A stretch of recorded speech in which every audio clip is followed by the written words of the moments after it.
Hello guys, my name is Anna and I vlog daily from Ukraine since the start of brutal Russian invasion. And if you want to know what is real life in my country during these challenging times and you support Ukraine, please subscribe. This is the easiest way to demonstrate your solidarity and spread information about Russian war crimes and Ukrainian victories. And today I want to speak about a topic that I try to avoid because it's sensitive, it's connected with religion, with the church, and I respect different beliefs, but I have to react because in my vlog I try to transmit the feelings that Ukrainians have towards some important global events or messages, and also because this kind of messages actually shape our global future and support of Ukraine, Ukrainian victory, persecution of Russian war crimes and criminal Putin's regime or not. So I have to speak a little bit about Pope Francis and his attitudes towards Russian war in Ukraine. Though I'm sure never in his life he used the phrase Russian war. Well, honestly, I liked Pope Francis because he's from Argentina, and some of you know that I have a family in Argentina that I keep contact with, and I thought it's just nice. But when this war began, there were some really worrisome messages that demonstrated his vague attitude towards Russian brutalities. And the first one, which made me and like the majority of Ukrainians really angry, is his decision to mark Good Friday after the start of full-scale Russian war in Ukraine with two women, one Russian and one Ukrainian, carrying the cross. They chose two nurses who were friends in real life, lived in Italy for a really long period of time, and agreed to illustrate victims of Putin's regime in Russia and in Ukraine.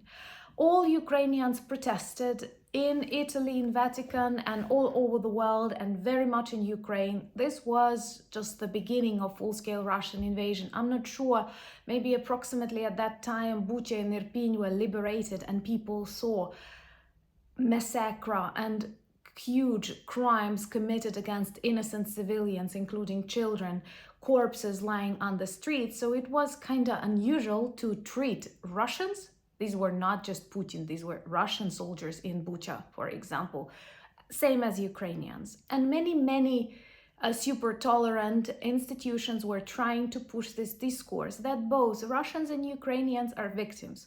You cannot equate silent people who have some sanctions and are not able to buy Zara, who cannot travel to all countries of the world but still can travel to many, to people who get killed in hundreds and thousands just because of their nationality, their language and their culture.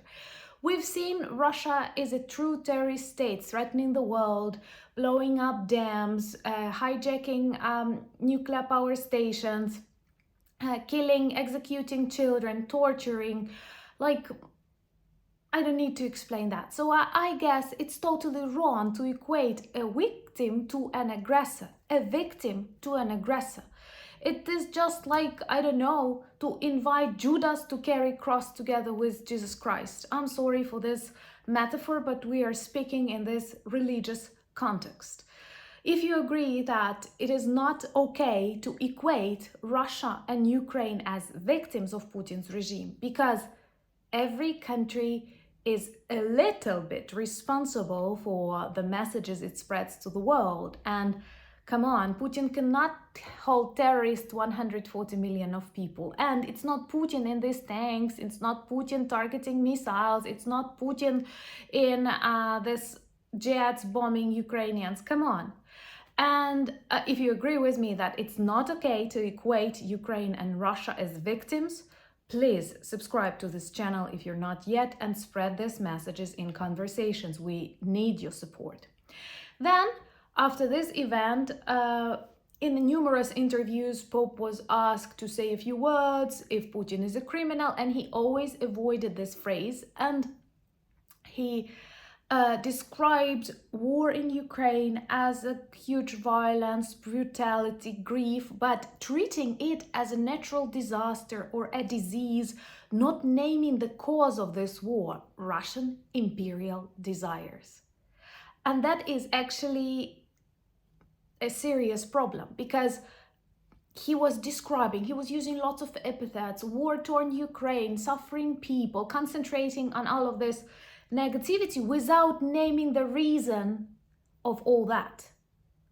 And once in an interview, he even said that NATO is responsible because it started barking at the doors of Russia. First of all, this is a totally wrong attitude to any country. Second, there were no bases, NATO bases in Ukraine. You know, this is a typical Russian narrative that we decided to attack first, otherwise Ukraine would have attacked us on the 25th of February or something. You all realize it's total bullshit. Then it's not okay to kill thousands of people if they want to join a defensive alliance. It's our free choice. We like NATO, we like European Union, we're an independent country, we can join them. You cannot kill us for this desire. And also what kind of image he's developing, like Russia is an aggressive bear, and if you irritate it, it can react. Come on, this is not the 21st century democratic logic. And this final speech of his that he addressed to Russian students, first, I think, taking into account this a year and a half of full-scale war, total aggression, terrorism, thousands of victims, innocent victims, churches bombed, grain destroyed, I don't know, schools mined, taking into account all of these crimes, which are very vivid demonstration of what sin is. So taking it all into account, it's not okay for any global leader to address Russians. It's not okay. Let's help them fail, then rebuild, work with their brainwashed society, and then it's time to address them, not right now. But speaking to them, he started supporting Russian imperial messages. And we all know that Russian imperial attitude, policy, the doctrine of Ruski Mir, Russian world, stands behind this full-scale invasion into Ukraine. And he says that you have to respect that you are heirs of great Russian Empire. Please let me know when empires became popular again, because it seems to me that like in the 21st century, we have spoken about crimes, mistakes, that were committed, genocides, slavery that were committed in previous centuries, and somehow empires are closely connected to all of these crimes. So how come the word empire, the word heirs of great mother Russia, became positive? Moreover, in that speech he uses two names of Russian tsars, Tsar and Tsaritsa, which is Peter the Great, responsible for not the fast, but one of the greatest genocides against Ukrainians, when during a couple of days they killed all population of Baturin, which is a city where my great-grandparents come from. Actually, it was one of the hetman's capitals in Chernihiv region. And they killed thousands of innocent women and children, and the waters of same river were covered with blood. It was one of the greatest massacres in this part of Europe in the beginning of 18th century. Then Tsaritsa Katerina, Queen Catherine the Great, responsible for the destruction of Zaporizhia siege and prohibiting even mentioning the name of Ukrainian hetmans and Cossacks. And also she changed and brought serfdom to the territory of Ukraine. She prohibited usage of language and many things. And she's like this illustration of Russian imperial policy. Plus, she was actually German before coming to Russia to marry one of the kings whom she actually killed in the process. But anyway, this is 100% Russian imperial narrative. And in Ukraine, we have lots of Catholics. Like, of course, the majority of Ukrainians are Orthodox, but there are also Roman and Greek Catholics. And Ukraine is a big country with big populations. So these are hundreds of thousands of people. And they feel very offended because their relatives, some of them were killed by Russia, by Russian imperial appetites. And now Pope, who is supposed to speak according to Bible, according to some Christian philosophical standards, says, come on guys, be proud of your imperial past, kill more, return back to serfdom. And it's really sad. I do not equate Pope to all the Catholics of the world. I have lots of Catholic friends. In my life, I had like a feeling that maybe I should switch to become Catholic. It was like 10 years ago or something. Why? Because I like the ceremony and simplicity of it more than some of Orthodox traditions. But honestly, I believe in God, but I'm a person who treats different confessions and sometimes even different religions as just like different interfaces that you choose to communicate with one and only God. Just like, I don't know, your mobile phone provider.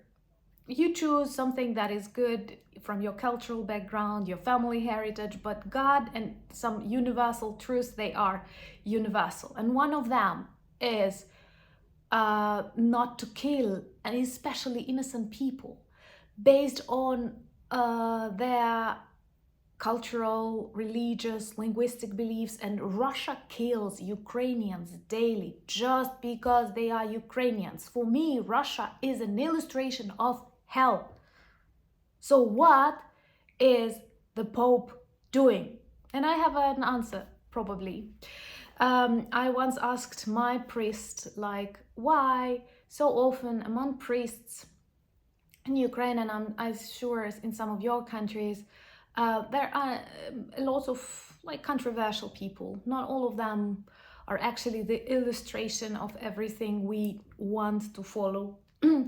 And he told me, a very good priest, like a very living a simple life, not earning much money, not riding a good car, very honest, very decent.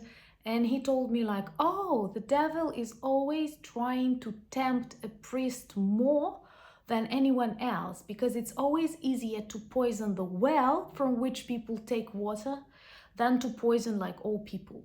And that is actually what we see right now with Pope. I'm sorry if I have offended any of your religious feelings, but to be a pope means to have some responsibility. And now I feel that what he says goes in a very wrong direction. And like if Jesus was present, and I'm sure he helps us, he would disagree with the Pope. And that's life, and perhaps not the first time in history. Thank you so much for watching. If you're not yet subscribed and you agree with me, please subscribe.